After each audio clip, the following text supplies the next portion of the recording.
there is a common perception that this group knows about, that the family court is unfair to men. And if you listen to the stories on your website, stories that have been in the newspaper in recent months, it is a common perception and it is unaddressed by the family court. And there are some obvious things, like the fact that there's an organization called the Committee to Aid Abused Women, not the Committee to Aid Abused People, that issues TPOs to both men and women at the courthouse.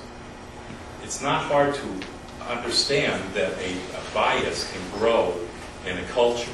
In the South in the 1940s and the 1950s, it wasn't good to be a black person because the dominant culture there had a bias. It's not hard for a bias to exist in something like a court system. This is what I will promise you. I will promise you that if I'm elected, I will obey and enforce the laws. Some of those laws you like, some of them you don't like, from reading your website. It is the obligation of all of us here today, whoever is elected, to enforce the laws as they exist. But I will promise you this, that as this disease, this bias that is perceived to exist in the courthouse, the best disinfectant is sunlight. And I will promise you sunlight.